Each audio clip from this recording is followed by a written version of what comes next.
Welcome to another video, guys. Today I will be reviewing another EV. I've only reviewed a few of these on the channel in the past, but this is the first time I'll be reviewing a performance-focused Tesla. This is a 2023 Model 3 Performance, and the owner Yao, who also has the 2013 Viper GTS that I reviewed not too long ago, uses this Tesla as his daily driver. I've driven a Model 3 dual motor long range as well as a Model Y dual motor long range in the past, so I kind of feel like I know what to expect, but we'll have to see, because I think this thing makes around 450 horsepower from its dual motor setup. Tesla pricing has been all over the board recently. There was a point around 2019, 2020 where prices were absolutely sky high. I think a Model 3 Performance at that time was well into the $60,000 range. But as of April 2023, I believe these have come down to right around $53K starting price. And the nice thing about Teslas is that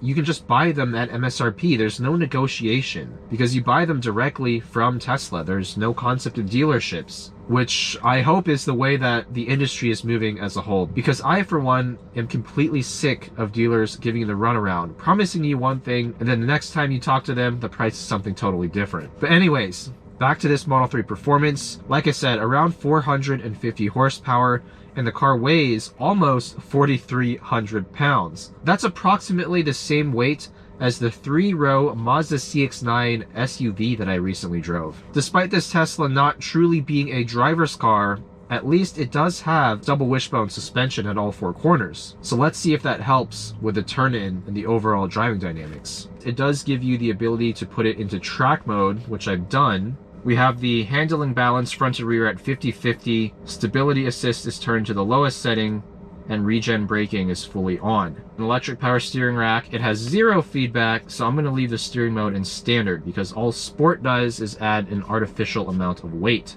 I gotta say, even though I've driven a few Teslas now, I still struggle every time I need to adjust my driving position, the seating position, the steering wheel. You have to dig into all these menus and find the exact button that you have to press to make those adjustments. Anyway, that's not what we're here to find out. We're here to find out how this Model 3 performs on a canyon road. As we pull away in utter silence, all you hear is a little bit of gravel on the road surface.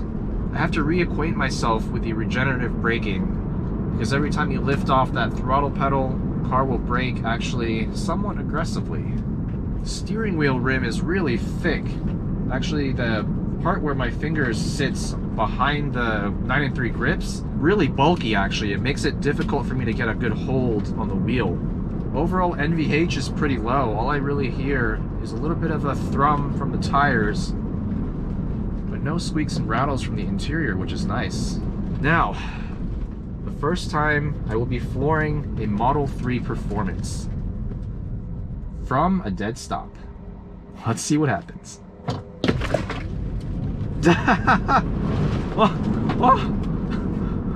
Actually lost a little bit of traction there going over a patch of dirt. Oh my god. There's no need for launch control in this car because being an EV, it gives you 100% torque instantly. There's no build-up of RPMs or brake boost required here. All you do is touch that go fast pedal and the car goes fast.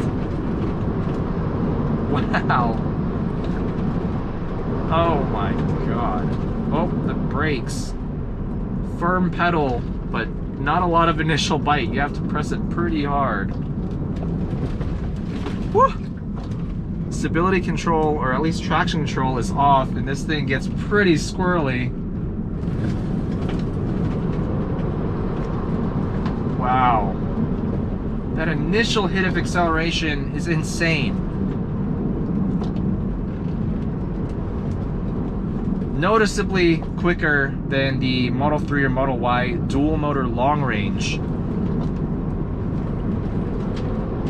But it keeps pulling as well. Above around 50 miles an hour, 60 miles an hour, this car keeps pulling hard, whereas those non-performance models tend to die off.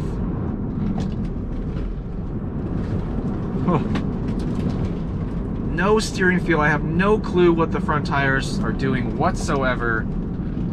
but the steering is fairly direct. There is a little bit of a delay when you first turn the wheel because the suspension does have to set. It is a pretty softly sprung car from what I can tell, for a performance focused car at least. But once you get used to that slight delay in the steering, at least it's quite precise. You can place the car pretty accurately. All right, let's do a rolling start. Oh my goodness. That's outrageous. Not a whole lot of confidence in the brakes, but you can make up all the time coming out of corners. It's funny because obviously I don't hear much. There's no engine, there's no whirring of a transmission, it's direct drive. But the faster you go, the more tired wind noise you hear. So you actually have to use those sounds as kind of a gauge for how quickly you're going. Effortless performance at the touch of the throttle pedal. Ugh. But look, if I'm being completely honest, having driven a few Teslas and other EVs that have blown my face off with that instant torque off the line, even though the Model 3 performance is significantly quicker than those, I think the novelty has started to wear off for me. I don't find myself having as much fun in this as I did the first time I drove some of those EVs. Let's see if we can change that at my favorite corner on the road. Right here.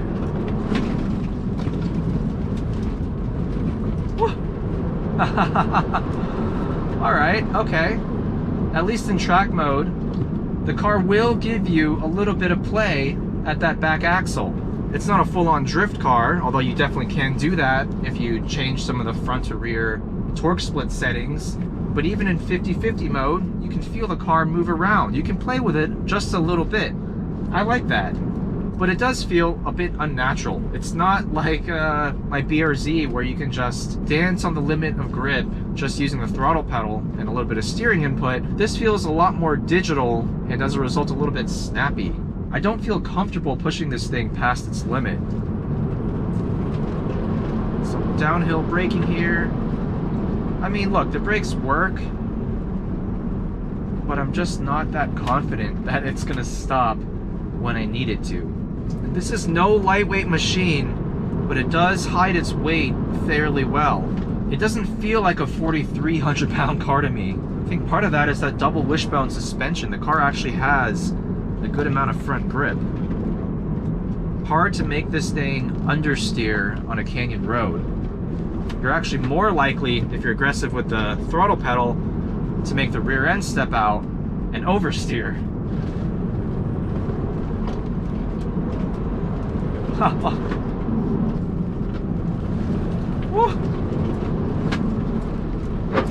Suspension feels pretty good.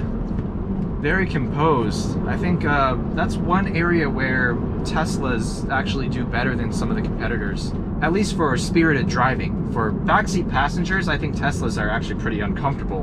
Both the Model 3 and Model Y that I've been in have quite a firm and harsh ride when you're in the back seat. But from the driver's point of view, this car's a lot better body control than some of those competitors.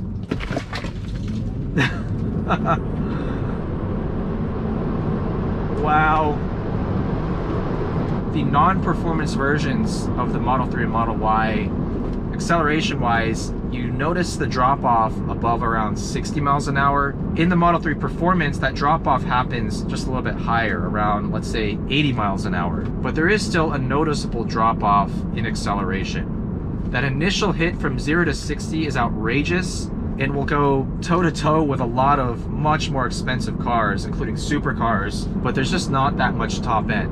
And that's okay for an everyday driver. I mean, how many people are really going to be tracking their Teslas regularly? I know there are some, but for the vast majority of owners, the Tesla Model 3, even in performance trim, is an appliance. It's something you use every day and you don't really think about it, it just works. You buy one directly from Tesla at MSRP, you know what to expect. The experience in all Teslas is pretty much the same. There's just one big screen. Once you get used to it, it just works. I completely get it. And why not add a P to the end of that Model 3 to give you a little bit of straight line acceleration and some fun every now and then. But that being said, this is not a driver's car in any sense of the term, at least not without a significant amount of modification. Let me know what you guys think of the Tesla Model 3 performance, or Tesla performance or Plaid models in general. Do you think they're all just one-trick ponies, or do you think there's some nuance to the way these cars drive that maybe I'm missing right now? Thank you guys for watching. As always, let me know what videos you'd like to see in the future. Please subscribe if you haven't already, and I'll see you in the next one.